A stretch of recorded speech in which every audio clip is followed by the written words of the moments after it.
Welcome back to the Solid Verbal. Boys and girls, happy 2023. My name is Ty Hildenbrandt, that fine gentleman over there. No longer, at least not now, in the heart of the Midwest. He is living high on the hog in Southern California, ringing in the new year in a more conducive weather situation. Dan Rubenstein, sir, how goes it? Not bad, Ty. I'm not going to tell you it's great. I got two sick little dudes. I'm down on some sleep. But otherwise, it's nice to be in LA. One of the little dudes is with Jody with an I back in Chicagoland. But I'm all right, Ty. We've got live games happening as we speak, and we'll recap those on a show later in the week, I suppose. We got a lot of shows and a lot of things happening later in this week to get to. But come on, Ty. This is an especially fun part of the year, and I get to spend it with you and all the verballers out there. That's pretty good. I am excited about the week ahead. So, solidverballive.com. Now we know who is playing in the College Football National Championship game on Monday the 9th. TCU, congratulations. You will be in LA. Also, Georgia, congratulations. You will also be there. If you are going to be passing through town, solidverballive.com. Solidverballive.com. That's where you go get tickets to the live show that Dan and I are going to do on Saturday night, January the 7th. 8 p.m. Pacific time out there. World famous Troubadour. The world famous Troubadour. The name of the show is One True Champion. Mm-hmm. You will find out more about that. It is a goofy concept that you and I at this point I think are known for. It will be a ton of fun. It will be great to meet the Verballerhood. Again, whether you're passing through town because you're rooting for one of the teams or watching the game in person, I don't know. Whether you're just going to be in LA because you happen to be in LA, maybe you live there. Sure. SolidVerbalLive.com. Get your tickets now. Come out and see us on Saturday night. Yes. I can't wait. Like I've said, you've put together some pretty racy choreography that you are going to reveal to the world. And I forgot about this, that when we previewed Georgia, Ohio State, and TCU, Michigan, in promoting the live show, we said that we would apologize if we got any of the picks wrong in person. So you can get apologies, right? Yeah. That we disrespected TCU collectively. Listen. Wire to wire. There's a whole TCU narrative as it relates to me that we have not even broached. We have not even gone there. I didn't want to jinx them. Because you can make a really strong case that my affinity for TCU all these years has been holding them back, Dan. That's true. I'm going to take credit for this because that's what I do. You're the cooler. I'm the mush. I don't know what I am, but TCU makes it through. We're going to talk about the TCU win. We're going to talk about the Georgia win. We're going to talk about a bunch of other bowl games here over the next 45 to 60 minutes or so. Don't forget to follow along on social media. If you have yet to do so, we're, of course, on Twitter. We're on Facebook. We're on Instagram. We're on TikTok. We're on YouTube. All the hot spots. Go on out, follow, subscribe, tell your friends about the Solid Verbal, Dan. Why did you just want to jump right into this thing? Yeah, we did YouTube Insta reactions. I think it was Facebook, Twitch, Twitter as well. We did 20, 25-minute Insta reactions to each of the playoff games now with the benefit of hindsight. Let's talk about it once more for the people. Let's do it. Why don't we start with Georgia 42, Ohio State 41. This was the second of two playoff semifinal games played on New Year's Rockin' Eve, Dan, in the Peach Bowl. Bit of a home game for Georgia. And the theme, I guess the common thread between really both of the semifinal games, we talked about this on the aforementioned playoff Insta reactions that we posted out on YouTube late into the night on New Year's Eve. It really was a story of two favorites being taken out of their games early. And how they reacted to that scenario. In the Georgia case, Georgia, over the course of 60 minutes, found its footing, turned it over to Stetson Bennett effectively to do what he can do or did do through the air, and they relied on their veteran presence to get the job done, to ultimately get them over the top here, 42-41, in a great game. We had two awesome playoff games. Georgia, of course, was the only of the two favorites on New Year's Eve to emerge victorious. Michigan, no such luck. We can talk about that game next. But I felt very fortunate as a college football fan that we had two really fun games to watch, that they weren't blowouts like we've seen in years past. Let's unpack this Georgia-Ohio State game, because for a good long time it felt like Ohio State had him, Dan. It felt to me like Ohio State had him until they didn't. Yeah, so Ohio State, with the benefit of an offensive line that I think came to play in an unexpectedly, to me, I speak for myself, against this Georgia front, which had been very good all year long, albeit losing, Nolan Smith, at a midpoint of the season, certainly a loss for Georgia and their ability to get to the quarterback. And we saw that a Georgia team unable to get to C.J. Stroud was really struggling in the secondary. Keely Ringo was being picked on. Marvin Harrison Jr. was getting loose. And what you saw was C.J. Stroud with time to sit back in the pocket, let his receivers get open, let those routes develop, and they shredded Georgia early on. They go up 21-7, spreading the ball around. The run game is not really a factor for Ohio State throughout this game, and they had a very specific game plan, and they certainly did enough. If we had said, well, the final score was 42-41. Correct. You score 41 points against Georgia, you should be in pretty good shape. That should be enough points to beat this Georgia team. An excellent team, but that should be enough. And C.J. Stroud was incredible. He was making plays off platform. He was making plays with his legs, which he's not super excited to do most of the time. Yeah. But he was at 138%, and a bummer to see him lose. But I mean, the story is a team that I think Kirby Smart said, no, sometimes you win games you deserve to lose. And what Georgia was able to do, shifting their own game plan, they were getting some plays on the ground. They were having some success on the ground. But we saw the early interception from Stetson Bennett. We saw some just out-of-sync moments from this Georgia offense. And now this is an offense really, Darnell Washington gets hurt, Lad McConkey gets hurt, and of course on the other side, Marvin Harrison Jr. and Cade Stover get hurt. So you see these offenses adjusting on the fly, and ultimately it's Georgia doing enough on defense, turning touchdown opportunities into field goals or missed field goals, as it were. We have the fake punt timeout situation. There's all sorts of moments that decided this game, but it really, to me, was both teams adjusting and playing to the best of their ability given the circumstances. Hate that it came down to a missed field goal. Yeah. But I'm curious what moments stood out to you throughout this game, and I guess start early on. Well, I mean, early on, it was really not so much a moment as it was Georgia's inability to get pressure. Yeah. On C.J. Stroud. Part of the reason why he looked so good is because it was literally pitch and catch for him. If you give C.J. Stroud that kind of time, especially with the weaponry he has out wide, he's going to complete passes. They're going to go to Marvin Harrison Jr. They're going to go to Emeka Egbuka. This is just what this team is. They've got so much out wide that Georgia, that was not the formula to slow down Ohio State. And so that just whole trend that we saw early was such a significant thing to watch, especially as it evolved throughout the course of the game. Second half started to kind of find their footing a little bit more, started to find a way to get a little bit more pressure on C.J. Stroud. Still wasn't great as compared to what I thought we expected coming into this game on the Georgia front, but they were able to change things in a way. Their defense had a little bit more success stopping Ohio State down the stretch. Keep in mind, this is a team that Georgia, defending champion, they were down 38-24 going into the fourth quarter. Like a third of the way through the fourth quarter, they were still trailing by 2 scores. So that for me was a pretty big trend that I thought was really significant. And it really was a testament to how Georgia was able to adjust and figure out a way to see this thing through. And then the trend in the second half was really, I guess, getting away on some level from what Georgia has done all year, which was play, dare I say, the Michigan style of football, or maybe Michigan played the Georgia style of football, where as opposed to wearing you down, as opposed to just grinding you down with the rushing attack and with the offensive line, they couldn't really do that. They had to play more of a quick strike offense.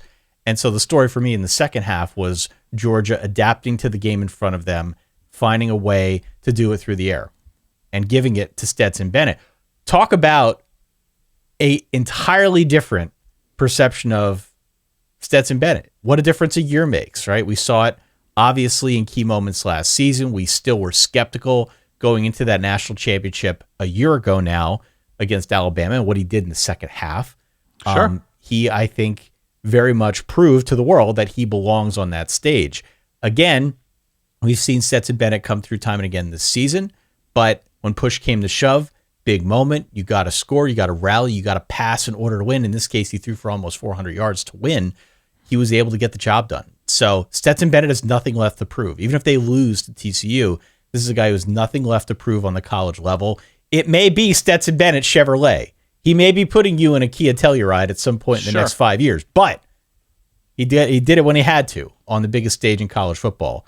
One big one left. We'll talk about that one, obviously, as the week progresses, but the big pass to A.D. Mitchell, who himself has had a bit of a rocky go of things here this season, not catching a pass since week 2, catches the 10-yarder inside of a minute to put Georgia up. An unbelievable throw and catch, by the way. Great route throw run. and catch. The timing was great into the corner of the end zone. Yeah, a great moment. Great moment. So good moment for him. I was happy for A.D. Mitchell. I was happy for Stetson Bennett as well to get the dub in the way that they did. And it sucks that it came down to a Noah Ruggles kick. Noah Ruggles has been very, very good this year. Yeah. He's been very good. He's been very reliable. I know he's dealing with a lot right now, given the fact that he missed that kick. It was a 50-yard kick. Yeah. That was not exactly a chip shot. So in a key moment, I know it was not even close to being a conversion, but all due credit to Ohio State for playing an incredible game. Ryan Day, I thought, for the most part, called a really solid game on offense.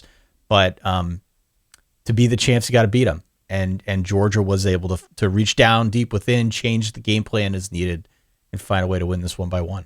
Yeah, do just enough to hang around and draft off the opportunity truck, which, look, you go up by one late and you stop Ohio State and force them into a long field goal with not that much time. You give yourself an opportunity to let it happen, and they were fortunate that kick from a very good kicker was overkicked and wobbled and hooked to the left. But man, what an absolute classic. And you can't tell me that there weren't two great quarterbacks on the field. I thought Stetson Bennett was full on great, and I thought CJ Stroud was full on great. Obviously, Stroud is going to command more attention from the next level. And it would be very easy, if you're an Ohio State fan, to say, look, Marvin Harrison Jr. gets hurt. That's targeting right in the back of the end zone. It didn't seem like it to me. It'd be very easy to say, look, we lose our two best receivers from last year, Chris Olave and Garrett Wilson, or obviously losing Jackson Smith and Jigma essentially all season long, and then losing Marvin Harrison. If your offense is built around this collection of unbelievable receivers, you live and die with that ability to go to the next man up. And Georgia has its own injuries. Georgia, I'm sure, can point to calls that they thought were unfair, that Ohio State was holding the entire time or something, and that's the only reason they weren't getting pressure. But when push came to shove, couldn't stop Stetson Bennett. And when push came to shove, a cornerback splits and Arian Smith goes deep, right? So there are those moments, there are those opportunities for both of those teams. And if it's going to come down to those extremely high leverage 4th and 6, and Brock Bowers is somehow able to keep his legs up from touching the sideline to keep that drive going, you have to amass more moments. And Georgia amassed more moments ever so slightly to win this game. And so I just came away so impressed by the slugfest that was Georgia-Ohio State. And I hope we get more of it in 8 days or whatever, 7 days. Well, look, don't count out TCU. TCU's been proving that all year, and they proved it again on New Year's Eve by hanging 51 points on a very good Michigan defense. Yeah. 51-45 was your final score as the Horned Frogs are able to go through it. This was an incredible game. This is an incredible way to start out the first of 2 playoff games on New Year's Eve. TCU jumped out to a very quick lead. We saw a ton of action in the second half, 69 points in total. Very nice, of course. In the second half, just so much action to try and get your head around here. It was, I thought, a story of missed opportunities for Michigan. There's really no way around it, right? There were some questionable calls that maybe we can go through. There were questionable decisions, notably inside the red zone for Michigan, missed opportunities inside the red zone for Michigan. If you're a Michigan fan, I don't know how you come away from this feeling anything other than we blew it. Sure. We blew it. We played a good team in TCU, a team that had been very much overlooked, but we blew it. We had a chance to win. We blew it for a variety of reasons. Is that a fair assessment? Sure. But also, you can blow a game and have the other team still do plenty to win the game themselves. Yeah, and that's an important disclaimer. I don't want to take anything away from what TCU did. Sure. TCU did enough to win, and TCU also did enough to make it very interesting down the stretch, which they are prone to doing. We've seen it all year. But they put Michigan in a situation where Michigan had high stakes on every play. And Michigan was not able to execute, not able to get the job done. And that's a credit to TCU. But on the Michigan side, for sure. If you're a fan, like if I were a fan of Michigan, I'd be sick because it was there. It was there for them, and they couldn't deliver. Here's what TCU did. They won in every phase more often than Michigan was winning in each of the phases of the game. And that they couldn't get to Max Duggan often enough with their current offense or current defensive line, and they needed to send more pressure, opening up more wide swaths of the field when that pressure didn't get home, or they were sending a blitz and opened up a lane and, DeMarcado gets loose or whoever gets to make a big play because of the risks Michigan needed to take because certain aspects of their game on offense and defense weren't working as successfully as they thought they would going into the game, and that they couldn't run the ball. Now, no Blake Corum is a difference maker. Everybody's hurt. Everybody's hurt at this point. It's unfortunate that Blake Corum's not in the game. Donovan Edwards, pretty good consolation prize in the backfield, and he's been hurt too, obviously, but he comes out and makes that big play right away. I think they essentially opened the game with a 50, 60-yard run from Donovan Edwards. So, the opportunities you speak of are absolutely true, especially in the red zone, running the horrific rendition of the Philly Special, which I saw. I think it was Kevin Clark joke about. It's called the Philly Special because it's the only time it's worked since. That was an intriguing play, and we can point to the refs not, what I thought was a bad call when Michigan catches a touchdown pass as the receiver was bobbling it at the one and then, had possession once he had crossed the goal line. They had an opportunity at the one. And they handed it to a converted fullback and didn't cradle the ball in his arms. Yeah. And so they have these opportunities to make simple plays, and they don't. Now you have the 2 pick sixes from J.J. McCarthy that were both on him. They were both bad reads, if not bad throws. And that swings it. That's 37, 38 points for TCU instead of 51 or whatever. So there were moments, there were opportunities, and I credit Michigan on a certain level for making the adjustment and really testing TCU downfield in the second half as that game was going back and forth constantly. But it's, to me, and we talked about this in the instant reaction portion of the show, it is very easy to talk about missed opportunities from Michigan. But what TCU did in controlling what it can control was fill every run gap. Yeah. And have D. Winters make play after play and take Michigan out of its game long enough to have Michigan struggle to figure out when it was time to adjust and become a throwing team. And because what Michigan wants to do is slowly grind you down and pound the ball over the course of the game, pick its spots to go to, Colston Loveland, Schoonmaker. And they were stubborn enough to think that they could get away with certain things on both sides of the ball, because they underestimated TCU, I think.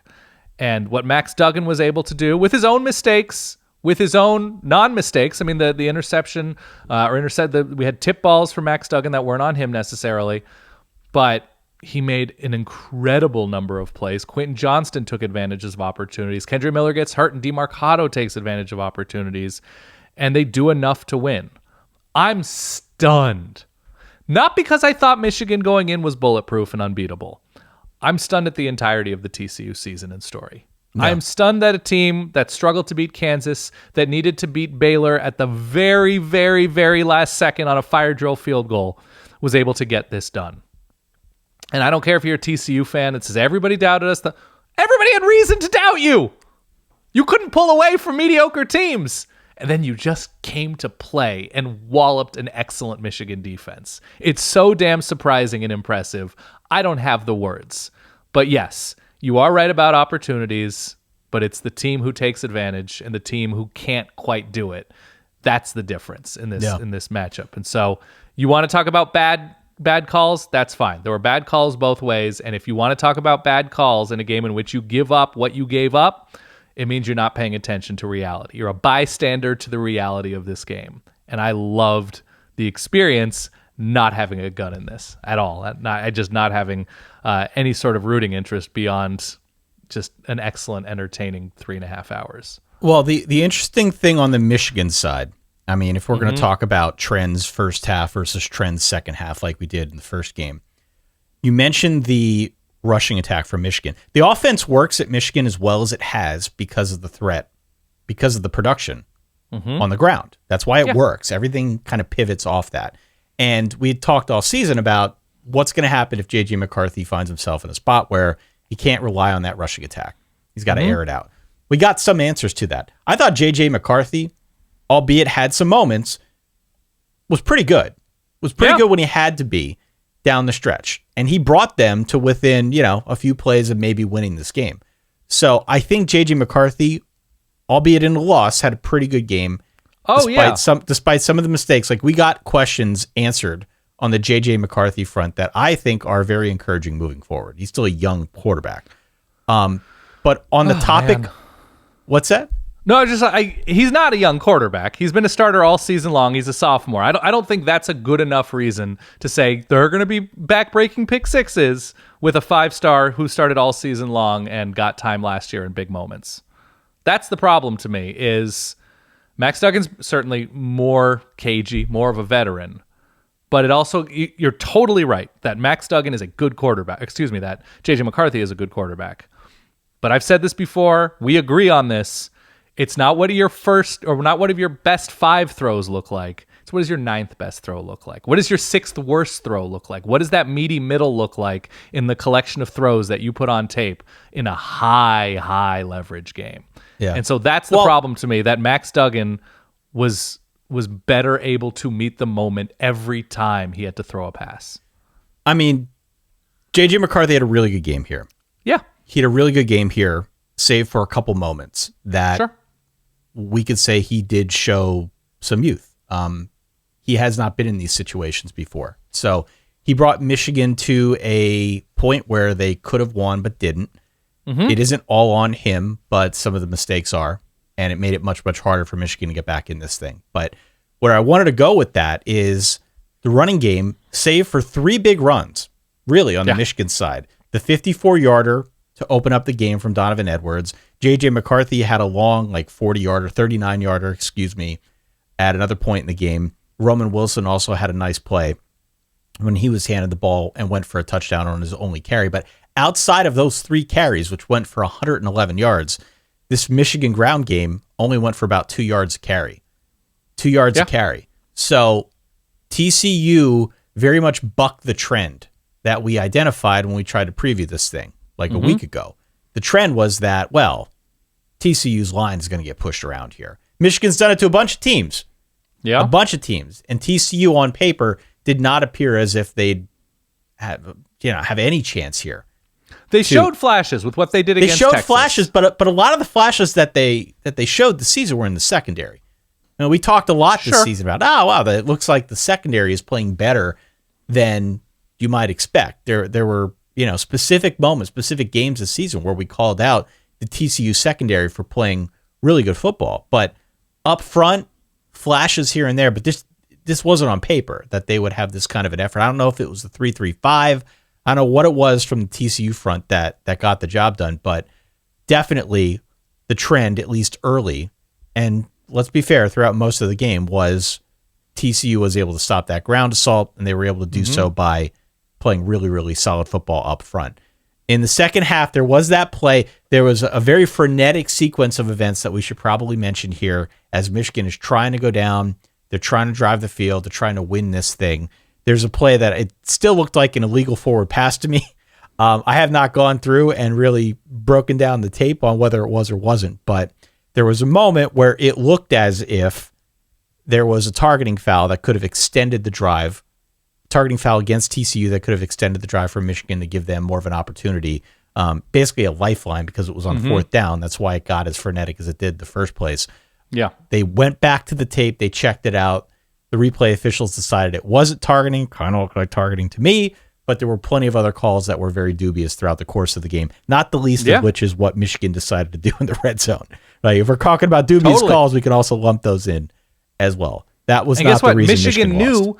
Michigan knew coming into this game, we got to be way better in the red zone. It's not a new phenomenon for the Wolverines to struggle in plus territory, to struggle inside the 40, inside the 20, inside the 10. That has been hampering them all year, and with the added benefit of time, they still overthought things in the 2-3 weeks they had to do so. With that call early, with not just lining up and giving it to Donovan Edwards or whoever in that moment. I get you have a fullback, but just the inability to execute in those huge moments. By the way, as I digress as well, how about the TCU offensive line? Yeah. The TCU offensive line, to me, was the real weakness and the real opportunity for Michigan to take advantage of the Frogs. We've seen Max Duggan running for his life a lot this year and making plays while doing so. But it did not seem like the strength to me of this TCU team, the offensive line. And for them to hold the edge like they did in obvious passing downs and opening up lanes when needed, that caught me. I'll speak for myself personally. That caught me by surprise. I thought that was going to be the opportunity. And I guess that underscores something we talked about earlier on in the season when we were sort of evaluating Michigan, is saying they look strong on defense. They look like they're improving and forming an identity on offense. But what does this defensive line look like without special players in the way that Aiden Hutchinson and David Ojabo are and were last year, and were those difference makers against Ohio State, less so against Georgia. But that was a difference to me. That when we talk about special players needed and winter wonders needed when you get into late December, early January, it's the receivers who are special. Obviously, quarterback goes without saying, but it's the receivers that are gravitational forces that disrupt everything a defense wants to do, and the edge rushers / pass rush in general, that if you don't have special players there, it's going to change a lot against an excellent team. I think Michigan has very good players there, but we saw them have to adjust because they couldn't get home in the way that last year's ends could get home. One sack in this game. Yeah. You compare that to the 4 that TCU had. Again, something else that didn't really jump out on paper as a scenario that would play out in the semifinal. But alas, congratulations to TCU. Unbelievable story. The miracle run for Sonny Dykes, for Max Duggan, for this group of guys who I've joked and said many times over, I've been there a while. The fact that they get to play in this game now is pretty cool. Now, we will talk in due time about what they are up against on the Georgia front. Vegas has them right now as about a 13.5 point dog, which feels right to me.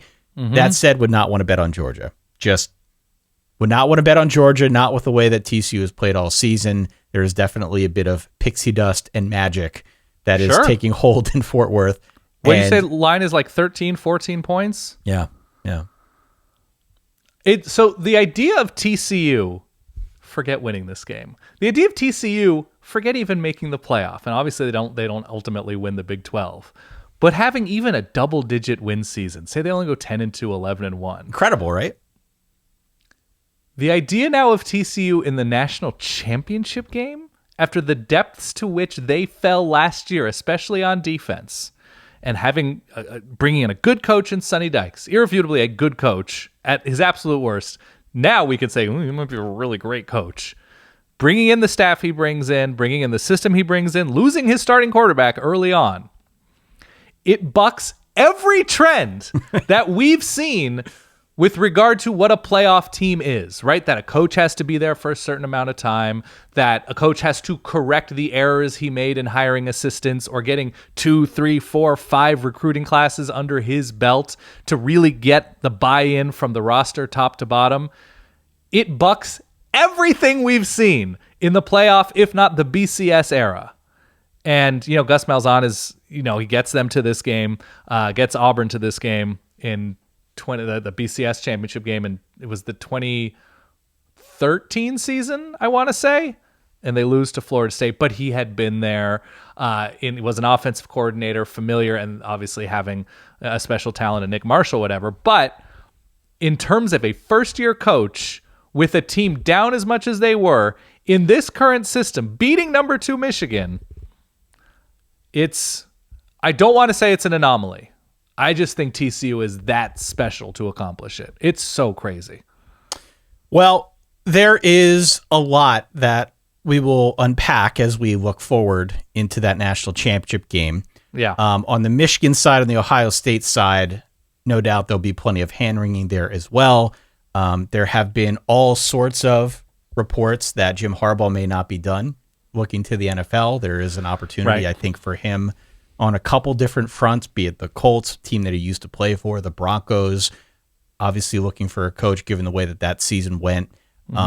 Many folks who are more connected than you and I in the coaching world seem to think that those rumors hold a little bit of weight. So we'll see if that's something that comes to fruition. That could obviously shape the future state of Michigan football. Ryan Day has also been rumored to the NFL. So I saw that Ryan Day he told, I think, Kirk Herbstreit in leading up to the game that he's no longer going to be calling plays for Ohio State. So, which I think is smart. I think he's a really, really great offensive mind. But at a certain point, you have to delegate and you have to sort of focus on as much big picture as you can and not get bogged down at times. It's really tough. It's really tough to sort of manage a game and manage the fine details of play-to-play offense. But the Harbaugh thing is fascinating. He said he would enthusiastically be back in 2023. We rolled our eyes at that. You and I, we rolled our eyes at that.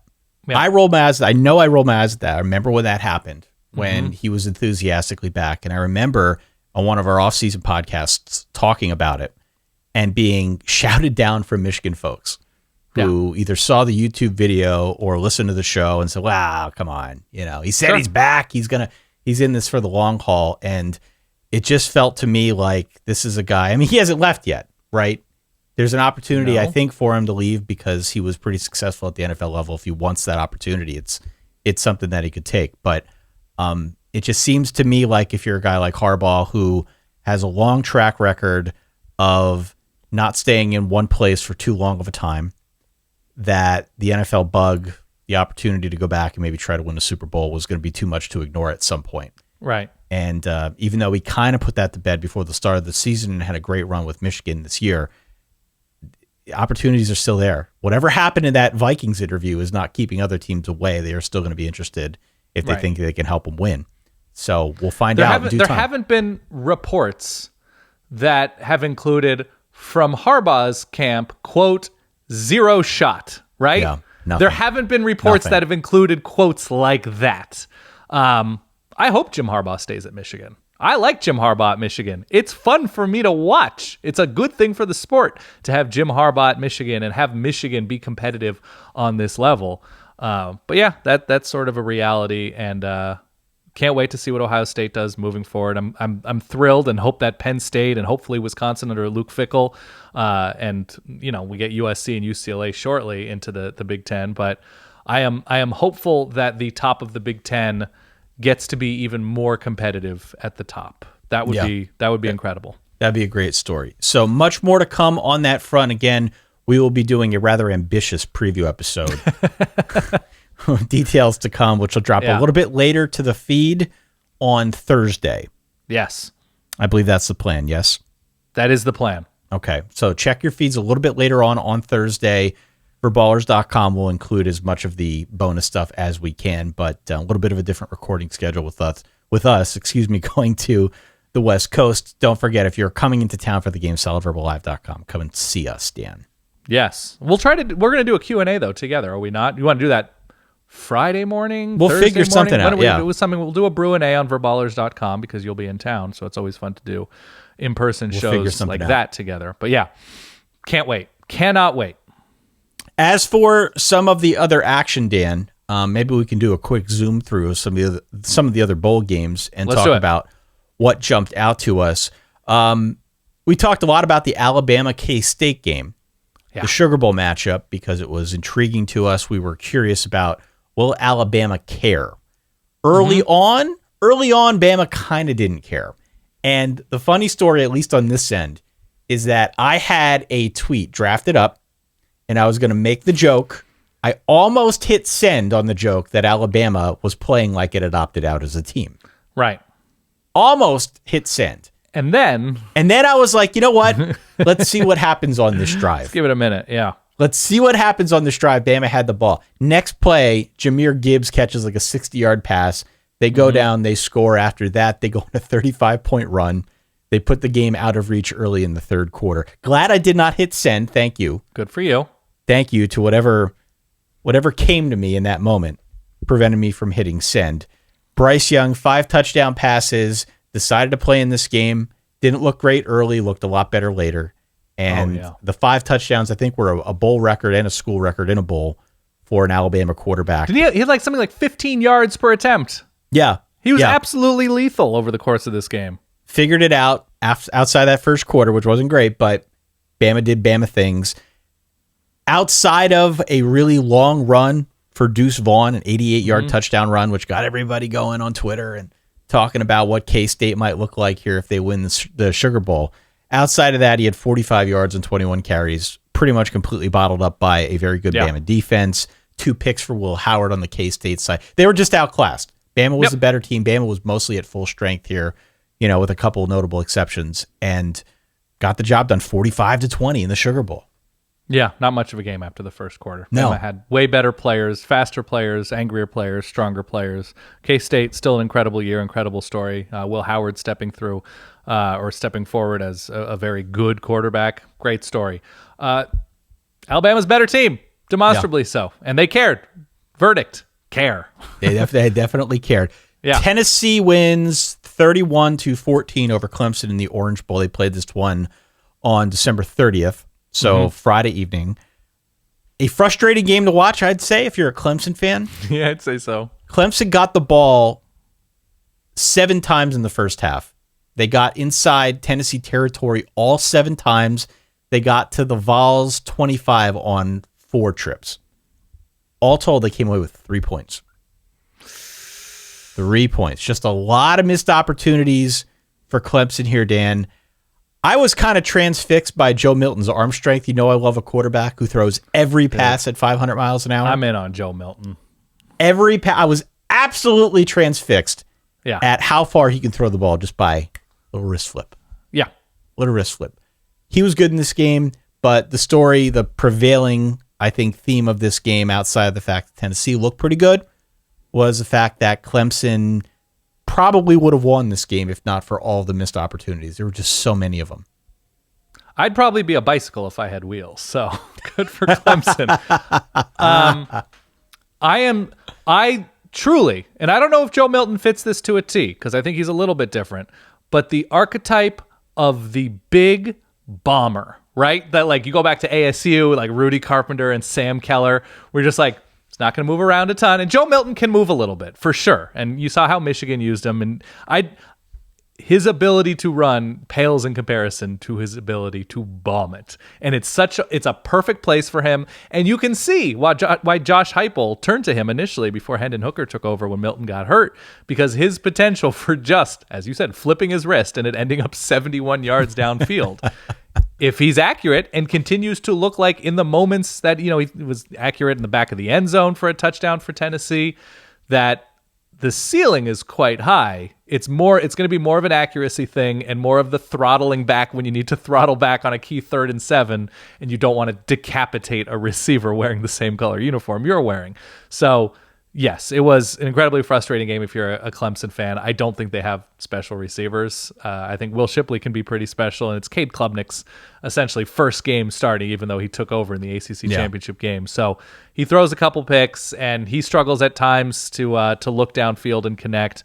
But no, story to me is Tennessee, which had kind of every reason not to care, opening up as number 1 in the college football playoff rankings, losing Hendon Hooker, losing the way they did to Georgia, have every right to be demoralized, and for them to come out and really lock in.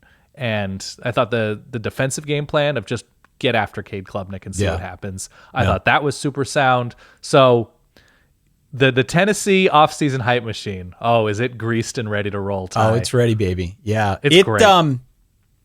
It was good to see Tennessee play as well as they did. Yeah. I thought Tennessee looked really solid in this game. And They gave Clemson opportunities. Tennessee's defense has not been a shutdown defense all season. They've been good against the run at times. They've had their moments, but it's not like a great defense that we thought was going to contain Clemson. If they can get a secondary together. Yeah. A full and complete secondary. There's something there, man. It's the Oklahoma thing from years past. Just marginal improvement. Marginal improvement defensively makes them much more of a force. So ascend to average. Thank you. Yeah. Big win for Tennessee in the Orange Bowl. Let's zoom through some of the other games. Please. Speaking of missed opportunities on offense, Iowa 21, Kentucky 0. Well, sure. You're going to say, well, yes. You shut out a team by 3 touchdowns, not converting a single third down with your third-string quarterback. That's a weird thing. But win your clunkers, Ty, as we like to say. Win your clunkers. This game was about as terrible as expected. The point spread... the over-under was 31.5. So Vegas knew. We all knew. I confidently bet the under in this game. I knew what we were going to get. Wasn't even close. Almost never in doubt. Never in doubt. The tweet of the day was from our friend Roger Sherman, who said that Iowa winning, despite going 0 for 11 on third downs, might be the crowning achievement in the Kirk Ferentz era. And congratulations to any and all members of the staff. You deserve a raise. Yeah. How many games they win this year? How many games? Iowa won without completing a third down attempt. They won 8 games with what I consider to be the worst Power 5 offense because of how good their defense is and how many opportunities and leads the defense can give the offense. To win 8 games with the relative worst Power 5 offense, Roger nailed it. What an achievement. This is Kirk Ferentz on Chopped trying to put together a good team, by any count, a good season, with a very, very obvious thing that just is going to make that hard to do, the offense. Yeah, it's going on Chopped and saying, here are Doritos and candle wax, make a Thanksgiving turkey. And he kind of did. He kind of did. What can we say? It wasn't pretty, but kind of did it. Kentucky, by the way, was dreadful on offense. Just 2 of 18 on third downs, which means 2 for 29 on third downs in this football game. Ty, it's darkest before the dawn, and here come Liam Cohen and Devin Leary to turn things around in Lexington, which they probably will. We'll see. All right. Some other games here that we'll zoom through. Notre Dame 45, South Carolina 38. Do you watch this game at all? I just zoomed through it very quickly after the fact. I was traveling during this game. This game was fun as hell. It was fun as hell. Good. Notre Dame was down 14. They won despite South Carolina scoring on 2 interception returns, 2 pick sixes, and then on another trick play on special teams. Tyler Buckner got the start for Notre Dame. Was very consequential, let's say, in this football game. There were 11 touchdowns in total. He accounted in some way, shape, or form for 7 of them. 7 of them. 2 went the other way, but 5 went for his team. 3 touchdowns through the air, 2 on the ground. Showcased his legs a little bit. Consequential, to say the least. A good game to watch, even if you didn't have a dog in the fight. I was maximally entertained in this football game, to say the least. I wish Notre Dame would have, I always wish for more on the Notre Dame front because I'm biased, but. So no, they're down what? 2 defensive linemen, Foskey and somebody else, Notre Dame? Well, Foskey was a big one, obviously. Yeah, of course. And so the fact that they would give up points is not, that did not come as a surprise to me. But they adjusted well. They were getting after Spencer Rattler after South Carolina looked strong early. That is correct. So I thought, all told, a really good showing for Notre Dame. I cannot tell you how refreshing it was to see an offense that was not entirely dependent on Michael Mayer. Michael Mayer wasn't even in this game. No. But that is the way that they played this season because they had to, right? Yeah. Drew Pine only had eyes for Michael Mayer, and then everything else was pretty much a handoff to Audric Estime or Logan Diggs or somebody else. That was the way that they played this entire season. Because so do you think it's a much cleaner win? Like it's a 28-14 win if Michael Mayer and Drew Pine start this game? I have no idea because there's a lot not to like about Notre Dame's offense from this year, but it didn't seem like Drew Pine had many 3 interception games. No. No, because they learned that they had to play very conservatively with them. Yeah. They learned that they had to play very conservatively. And, they adjusted as best they could. And I thought, obviously, turned in a pretty good showing this season, albeit limited on offense. A lot of pickleball stuff, right? Yep. So it was very refreshing as a fan to not have to watch that. And I thought Tyler Buckner was good. There were definite moments of rust. The pick sixes weren't great. That being said, if Sam Hartman... Full field, right? If Sam Hartman decides he wants to come to South Bend and play next season, ready to take him aboard. Ready to take him aboard. Should we pull like a heart clip, like the famed lady band for all Sam Hartman moments for Notre Dame, or wait till the ink is dried? Well, we got to wait for the ink to be dried. Okay. Because things change very quickly in college football, as you know. That's true. Tyler Buckner looked good, all things considered. Would have loved to have Sam Hartman next year. I don't think Tyler Buckner's the guy that's going to get them to like the next level. And this is coming from somebody who's very high on Tyler Buckner. But yeah, I felt better watching this game. I just don't think he's the guy. I'll take Sam Hartman. Okay. Good day for Notre Dame. And I don't think anybody decommitted from Notre Dame during the game. So no. That's another win. Yeah, nice way to finish out the season. Nice story, I suppose, for Tyler Buckner, who, had to recuperate from that injury all season long and gets the W despite some less than stellar play at moments. But yeah, good for Notre Dame to finish out and get better over the course of a bowl game and win. Yeah. Some other games here. We had Pitt 37, UCLA 35. Man, no Zach Charbonnet. No Zach Charbonnet. DTR did not look great. A lot of mistakes for UCLA, 5 turnovers. The combination of the turnovers with, just some weird special teams plays as well for UCLA, too much to overcome. Pitt gets the dub here, 37-35, Dan. A lot of special teams miscues, a lot of kick miscues for UCLA. Pitt did a really nice job. Pitt was without a number of key players themselves, and they did a really nice job of stopping UCLA on the ground, obviously confusing DTR, who has been turnover prone these past few weeks. Kind of disappointing. 5 years with Chip Kelly, 5 years in the system, and didn't really finish it on a high note. But yeah, at least it wasn't a 3-0 Sun Bowl. And you get a feisty, fiery Pat Narduzzi comeback win into the offseason and a Nick Patty dub. All things I was not expecting. I thought this was a nice setup for UCLA even without Zach Charbonnet. But good for Pitt for coming back in this game and being nails in the face of what looked to be defeat. Minnesota wins over Syracuse 28-20. Mo Ibrahim with a strong performance here. Yeah. It's really been the story all year. He set a school record for rushing attempts and finished with the 5th most rushing touchdowns in Big Ten history. So damn, good for him. Oh, by the way, also Minnesota's all-time leading rusher. Minnesota's all-time leading rusher. I think it was Reddit College Football who mentioned that there are 6 or 7 teams who've won at least 9 games the past 4 or 5 seasons or something like that. And it's like Clemson, Alabama, all these, and then Minnesota. So Ski-U-Mah. Florida State 35-32. Fun game, actually, despite being like a 10-point line in favor of Florida State. Almost 1,100 total yards. We had 4 lead changes in the second half. A big day passing for Jordan Travis, who will be back I love this game. Yeah. Great game. 418 yards for him. A really nice grab for Johnny Wilson, who had a long touchdown reception, 58-yarder. The Florida State defensive front was solid, at least in the passing game. They had something like 6 sacks. And the Sooners put up much more of a fight than I thought. They led early. They led at the start of the fourth quarter. They were down something like 4 offensive linemen, and they still rushed for 250 some odd yards and 3 touchdowns. So a lot more fight from Oklahoma than expected here in what amounted to a very good football game. I liked Oklahoma turning to and getting a lot from its youth on offense. I thought Dylan Gabriel was really, really good. He was confident. He was making plays on and off platform. He was going downfield successfully.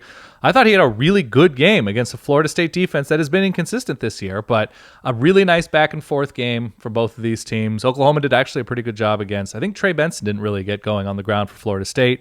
It was much more Jordan Travis, who will be firmly entrenched in the Heisman conversation next year. Speaking of like the Tennessee hype train, Florida State has to be really good next year. They absolutely have to. I'm not positive on who is back at every single position, what their depth chart looks like. I saw that they just got a big, the heralded Virginia corner just committed to Florida State, I believe, to fortify that secondary. Florida State should be in a very, very good place next season. And for them to pull out this game was impressive. Oklahoma, as you mentioned, fought really hard and made plays on both sides of the ball. But yeah, it was Johnny Wilson getting loose. It was the offense ultimately being a little bit too much for a Sooner defense. Still has a ways to go, but I had a good time watching this game. Washington beat Texas. Yep. In the Alamo Bowl. Looks a little bit closer than it was, so the final was 27-20, but Texas scored 10 points later on. They weren't able to recover an onside kick. Washington ends up winning the game. They could not run without Bijan Robinson or Roschon Johnson. No. And Quinn Ewers threw the ball close to 50 times. Sark said after the game that was basically the game plan all along. They knew they were going to have to do that. And it's not like he was bad. The real issue was really just the Texas defense. Washington had a lot of success, particularly in extending drives. They were 11 of 20 on third downs. They had the ball for about 11 and a half more minutes than Texas did. And they had a bunch of long drives, 5 possessions of 10 plays or more for the Huskies. So you take that all in tandem with a pretty good game for Michael Penix, who finds ways to make plays. 27-20. The Huskies win a big season in year number 1. Big season in year 1 for Kalen DeBoer. Big season for looking back at the last guy. It's like, ooh, that doesn't reflect well on Gary Patterson. Doesn't reflect well on Jimmy Lake. Now, Michael Penix was not the starting quarterback for Washington last year. But 11-2, year 1. How many double-digit win teams did the Pac-12 finish with? And I think UCLA would have made 6. So they're going to have 5. USC, Washington, Oregon, Utah, Oregon State. And if UCLA doesn't blow the Pitt game, I mean, that's just sort of what UCLA does, though. They would have had 6 double-digit win teams. So good for Washington. I think Penix, it was a lot of shorter stuff. They weren't really testing the Texas defense deep. A lot of shorter stuff, but he was accurate. It was pinpoint from Washington. They had the long run from the Virginia transfer at running back Wayne Talapapa, I believe. Just crazy impressive from Washington to come out and play like they did, even when the defense wasn't there all season long. Another team that, drafted very closely behind the opportunity truck and just got it done. Oregon 28, North Carolina 27. Yeah. A touchdown pass with 19 seconds left to Chase Cota. Mm-hmm. Gets the dub. Fourth down gets the dub for Bo Nix, gets the dub for Oregon. I guess this game featured a little bit more defense than either of us expected. Sweet interception, by the way, by Power Echols, I believe. The freak one? Yeah. For North Carolina, it bounced off of one player and then toes of another, and Power Echols was able to get the INT there. But an impressive win here, I thought, for Oregon. Yeah, impressive when they came out and ran all over North Carolina. Not unexpected given Oregon's strength. Bucky Irving, I think, might have been the MVP in this game. I don't know if the Holiday Bowl gives out an MVP, but he ran really well, especially early on. Bo Nix looked a little bit tentative at times physically, and Oregon, without its, Kenny Dillingham leaves to take the ASU job, not really going downfield in the passing game all that much, and when they did, it actually worked really, really well. So a nice game from Oregon, down its best edge rusher, down its best linebacker in Noah Sewell, and Justin Flo had opted out, and the rotation guys came to play. They sent a lot of pressure at Drake May, who, by the way, Drake May is so good and probably should play for somebody else. He is so good. And it is a little bit of a bummer that North Carolina doesn't seem like they're going to fix things in a big, important playoff-ish way anytime soon. But But Oregon did a good job, making him think a little bit and getting the ball out of his hands quickly. So, yeah, a nice day for Oregon and a nice finish for the season as Dan Lanning recruits really well and they head into the offseason in a positive fashion. Let's do a zoom through, Dan. Let's do it. Ohio wins in overtime on a 46-yard field goal. Well, that sent it to overtime. Yes. And then they end up getting a touchdown pass. C.J. Harris, Tyler Foster, 10 yards out.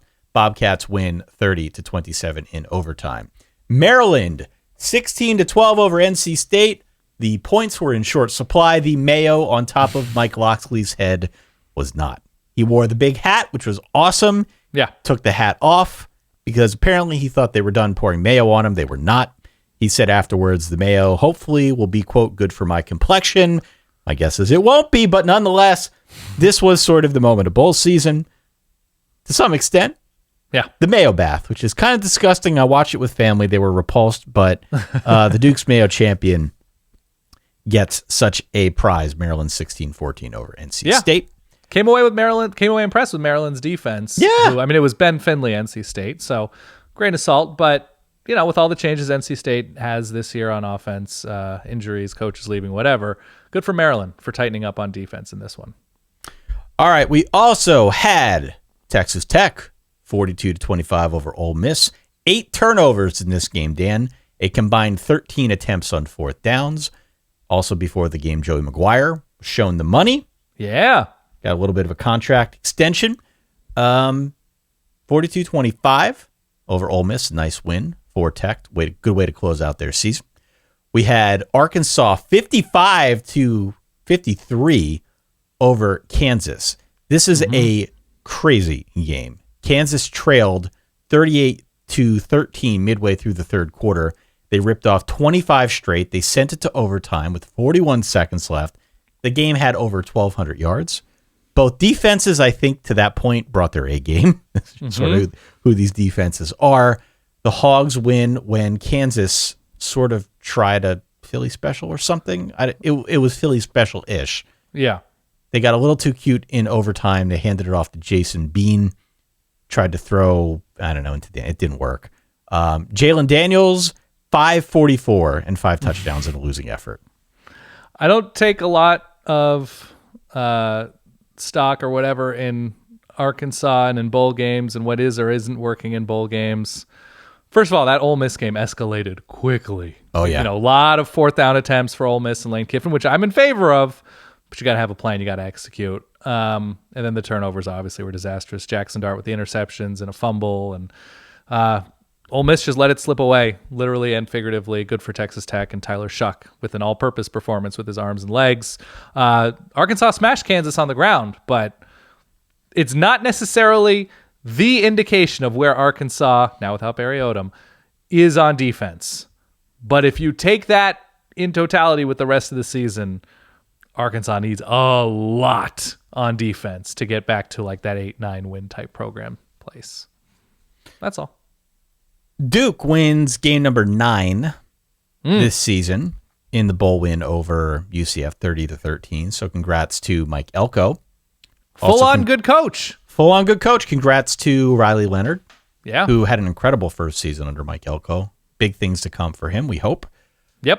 Wisconsin won 24-17 over Oklahoma State. This game was not as close as the final score would indicate. Also, Luke Fickell kind of sort of did coach this game after all. Hanging around. Jim Leonard is ultimately the guy, but Luke Fickell hanging around. Hanging around with the headset on, doing the halftime interviews, like definitely playing more of an active role than expected. I think we joked in the preview episode that we did, well, he's going to coach, but we don't know how much. He probably won't be down on the field. It'll be one of those booth things. No. He was down on the field. Meanwhile, Mike Gundy put a bow on his 7-6 season by bristling when asked by a reporter whether or not staff changes were needed. So, interesting tale of two coaching situations between Wisconsin and Oklahoma State. 24-17 was your final score there as Wisconsin wins. We had East Carolina beating Coastal Carolina 53-29. Grayson McCall did play. did play despite being in the transfer portal. We missed that one. But he hurt his head. He left the game. And since he has now withdrawn his name from the transfer portal. So Grace McCall presumably will be back with Coastal Carolina next season. Yep. We had Memphis winning over Utah State. We had a very close game between Buffalo and Georgia Southern. 23-21. Buffalo gets the dub there. New Mexico State wins. I inaccurately put here on my note sheet that they won by a score of 224-19. I believe it was just 24. Is that not true? Not true. Although they did rush for 240. That's pretty good.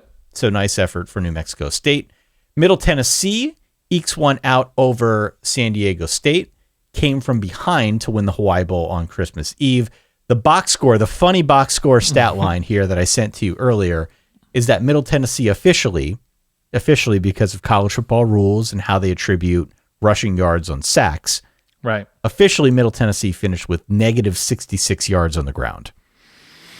That'll happen. Yeah, been there. Who among us? Wake Forest beats Mizzou by a 27-17 score. Perhaps the final action for Sam Hartman. As a Demon Deacon, we will see. There have been rumors, right? Yeah, A.T. Perry had a great game. Yeah. A.T. Perry had a great game, 11 catches. Houston beats Louisiana despite trailing 13-0 midway through the second quarter.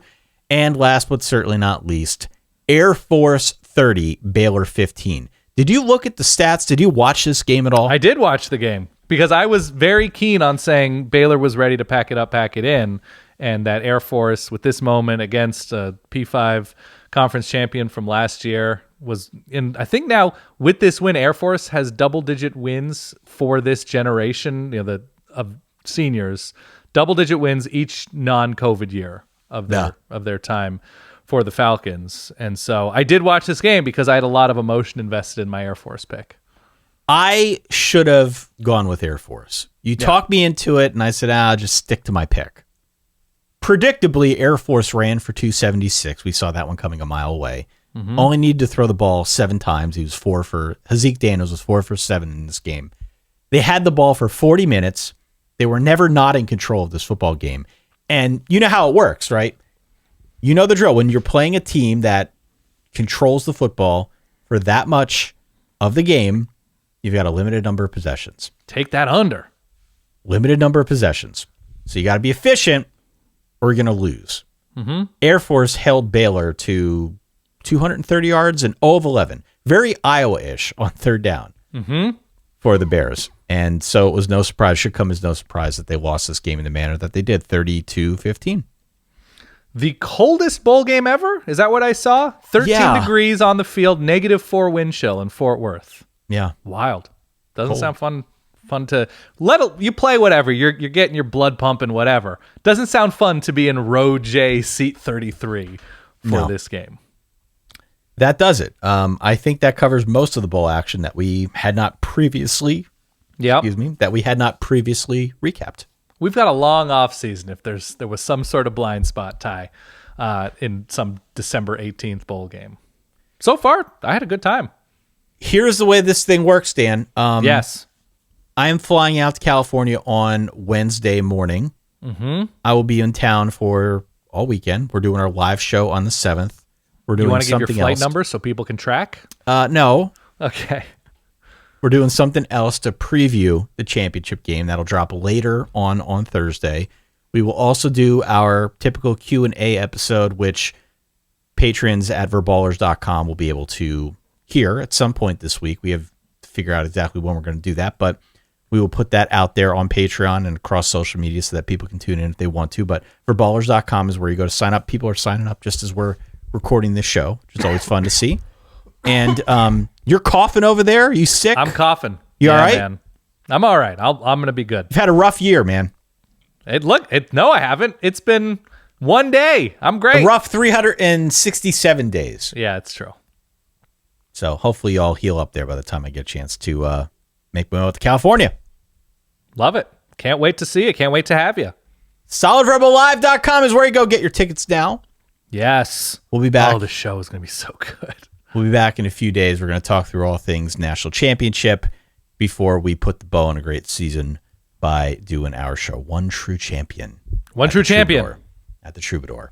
That's Saturday night. The national championship game is Monday, January 9th.